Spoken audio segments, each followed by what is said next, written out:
বৰপেটা জিলাত অব্যাহত আছে আৰক্ষীৰ ড্ৰাগছ বিৰোধী অভিযান। এইবাৰ বৃহৎ পৰিমাণৰ সন্দেহযুক্ত হেৰইনসহ তাৰাবাৰে আৰক্ষীৰ জালত পৰিছে এটা ড্ৰাগছ ব্যৱসায়ী। ধৃত ড্ৰাগছ ব্যৱসায়ীটোৰ ছাতাগড় মানিকালিৰ পুত্ৰ ৰাহুল আমিন বুলি জানিব পৰা গৈছে। উল্লেখ্য যে গোপন খবৰৰ ভিত্তিত সোমবাৰে সন্ধিয়া বৰপেটা জিলাৰ তাৰাবাৰী থানাৰ অন্তৰ্গত ছাতাগড়ৰ ৰাহুল আমিন নামৰ এটা ড্ৰাগছ ব্যৱসায়ীৰ ঘৰত আৰক্ষীয়ে চলাইছিল ড্ৰাগছৰ বিৰুদ্ধে অভিযান।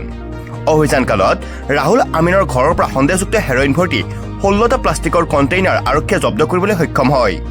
ধৃত ৰাহুল আমিনৰ বিৰুদ্ধে তাৰাবাৰী আৰক্ষীয়ে নিজাববীয়াকৈ গোচৰ ৰুজু কৰিছে বুলি জানিব পৰা গৈছে। দীৰ্ঘদিন ধৰি ৰাহুল আমিনে ড্ৰাগছৰ ৰমৰমা ব্যৱসায় চলাই থকাৰ অভিযোগ উত্থাপন কৰিছে স্থানীয় লোকে। ড্ৰাগছৰ বিৰুদ্ধে তাৰাবাৰী আৰক্ষীয়ে চলোৱা এই অভিযানৰ বাবে তাৰাবাৰী আৰক্ষী থানাৰ ভাৰপ্ৰাপ্ত আৰক্ষী বিষয়া সঞ্জয় কুমাৰ ৰয়ক সচেতন মহলে ধন্যবাদ জ্ঞাপন কৰে।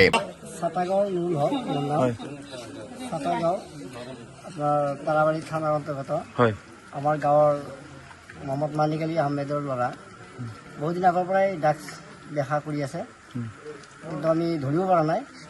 আজি আমি হাতলৈকে ধৰিছোঁ। কিমান ড্ৰাগছ পাইছে? কালত 16টা ড্ৰাগছ হেৰি পাইছোঁ।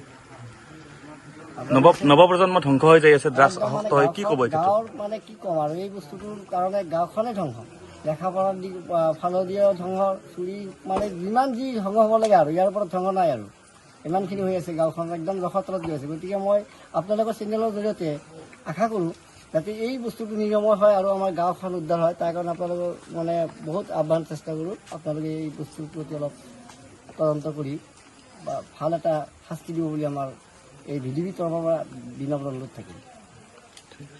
বৰপেটাৰ পৰা লাচিত বানৰ report, news any 365। Stay informed, stay ahead. News Any 365.